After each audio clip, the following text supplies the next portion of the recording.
Well, United are really trying to sort their midfield issues, and guess what? There is a huge Gravenberch contract tabled by Manchester United for Gravenberch. Welcome to United Matters channel. How are you guys, and where are you watching us from? I go by the names of Rock and David. Smash the like button, comment and share if you're already watching us for the very first time. Endeavor to subscribe to this channel so as not to miss out on stories that we do upload in here on a daily. Rock and David remains my name, and I keep on urging you guys to subscribe to this channel so as we hit 16,000 subscribers before the end of this month. And I know it's really possible and we can make it happen. Let's see close to 400 likes smash on this video, because the more you like this video, the more viral it gets. That is it. Now we are talking about Andre Onana returning to the national team duty, and that really takes us back to where our complaints were, that if at all he obviously goes back to the national team of Cameroon, what are we gonna be doing in January? And lastly, there is Emenike joining the Dutch Eredivisie side. I was gonna hate to put out a message of bidding farewell to Manchester United. So let's get it. Let's get into these three stories. We thank God for the gift of life. My Muslim viewers and subscribers, Barak Lau Fiko. So let's start it off with this story being reported by Moloch, or Simon Moloch. He's a chief football writer for the Sunday Mirror. He says, Man United and Liverpool have both tabled contract offers for Ryan Gravenberch. Bayern value him around £22 million, but a more likely compromise would be for the midfielder to be sent on loan for this season. That is it coming in from Moloch Mirror. And I think for my case as a United supporter, I would like two midfielders in. That is it. Gravenberch and Sofiane Amrabat. I would like those two in. The moment they come in at Man United, we won't look the same again. We'll look a different team of football altogether. And let no one lie to you that we are not going to put in what we call a shift that is going to obviously silence very many people. This season, the midfield battle is really going to be so much important for a team that is going to be in the top 4 or top 5, because next season they're taking 5 teams in the Champions League, and they're going to be so much important also when it comes to winning games. The engine room is the most important bit of the game, because games of football are lost and won in the engine room. That is it. So for me, if we can get Ryan Gravenberch on a loan from Bayern Munich, that is something great. It's something great, because he'll be here for a long season loan, not for 6 months, and if at all he proves himself, then we can obviously buy him permanently or send him back to Bayern Munich like we did with Sabitzer, because Sabitzer had proven his worth, but the problem was he proved that he's going to be an injury-prone player. Like, you look at Mason Mount, injury-prone. He has just had an injury. He has just had sets of injuries that kept him off Chelsea last season, and just 2 games into the start of the season, he is really going out for 6 weeks. That is Mason Mount for you.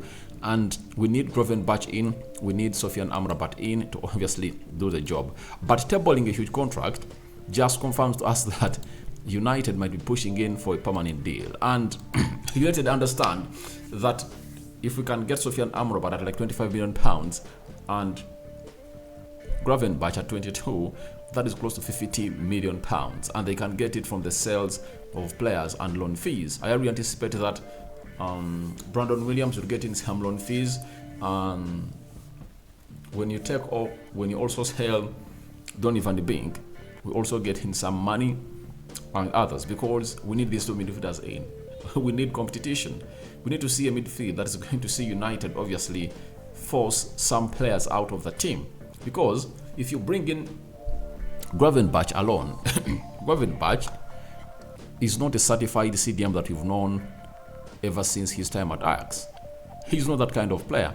So that means all we can do is to get in a player who can try and play as a CDM, but is better as a number 8, playing in the double pivot alongside Casemiro. But if I already get in Sofiane Amrabat and Gravenberch, You've brought in a CDM that can do the sitting job for Casemiro, and Gravenberch, who can play alongside Casemiro or Sofian Amrabat. And I told you this narrative yesterday night that I would rather have in Sofian Amrabat and Gravenberch, and I don't get in a central defender if at all we sell Harry Maguire. Do you know why? Casemiro can play as a central defender. Sofian Amrabat can play as a central defender because most CDMs can be played as central defenders because they play next to that back four and they shield it and they play centrally, meaning that they can easily adapt to the system. And we've seen some good games where Ten Hag is going to hate to bring in Casemiro as a central defensive midfielder for the club of Manchester United. Sorry, as a central defender for the club of Manchester United. So I think the midfield is the most important bit of it all, because when you're having Gravenberch, Amrabat, and Casemiro, you know, you just get to know that you are sorted in the double pivot. Then Eriksen, Mount, and Bruno Fernandes sort themselves out as far as those positions of the central attack midfielders are really concerned. That is it. So let's wait and see how that pans out. But Mark V. Wage, this one is a very credible journalist coming in from Netherlands, working for the Telegraph. He has told us that according to the sources around FC Bayern Munich, Gravenberch is keeping all Premier League options open. If a permanent deal isn't possible, a loan is an alternative. So for Gravenberch, he's okay with either Manchester United or Liverpool.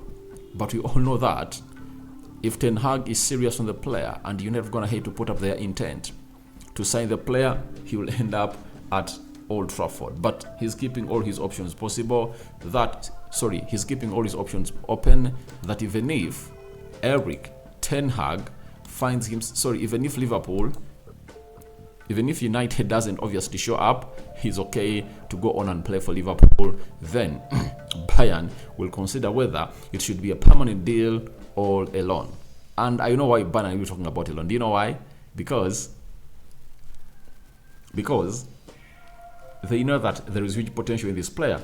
If they loan him to Man United or Liverpool and he performs very well, that means they'll ask for like 40 or 50 million pounds for the player after him having what we call a very impeccable debut season in the Premier League. And I think for Bayern Munich, I would have gone in for that because it's easy for him to go to Manchester United, to a manager that used to play him at Ajax. He knows him in and out and he can thrive.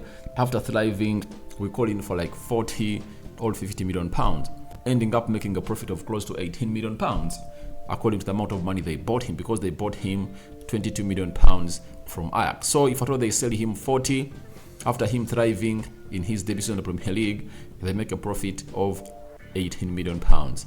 If they sell him for 50, that is a profit of 28 million pounds, 110% more from what they bought him from Ajax. I think that's a very good business for them, and I would obviously fancy a loan if at all I'm the football director of Bayern. But as it stands, Tuchel is not really showing any intent to really put him on the field of play to get enough playing time, because Joshua Kimmich and Konrad Laimer play in the double pivot, yet there is Goretzka and Musiala ahead of him. So it looks like he's not going to get enough playing time, and fears that he missed out on the World Cup because of the same issue. And if at all that issue is not sorted by him getting enough playing time, he might find himself in a situation of really not getting in what he deserves for the Dutch national team. Now, let's go to Andre Onana. Andre Onana is a very good player that most of you have gone ahead to see, and we've got ahead to sign him. There are concerns of bringing him to Man United because he's African, and the African Cup of Nations always takes place as the Premier League also goes ahead, because it takes place in January. Now, Latienire and Act Football Afrique have gone ahead to confirm to us that Andre Onana is expected to return to the Cameroon national team in September. So, Andre Onana going to the national team in September. is one of those talking points that I had to discuss about today morning. Do you know why? It's all about facing the reality that Cameroon is going to play in the African Cup of Nations, right? They're also trying to play in the World Cup, and that is going to happen in January. But when you look at the fixtures you're going to be having in January, this time round, we are going to play on the 13th of January and the 30th of January, meaning that we are having 2 fixtures in the Premier League. But I really understand there might be fixtures of the FA Cup and fixtures of the Carabao Cup fixed in between there. So he might miss out on like 4 games for Manchester United. That's why Ten Hag has gone in for Ben Dayer, the goalkeeper of Fenerbahce, to come in for Manchester United. But all in all, this is like an injury you're going to get. Yeah, that is it, because you'll understand that any player can get an injury like Mason Mount. We've just gotten him in and he's obviously injured. So those 4 games, all for the full month of February, and if at all Cameroon plays in the final, I think we might go 6 games without really having him, because the finale might be played around between 8th and the 11th of February next year.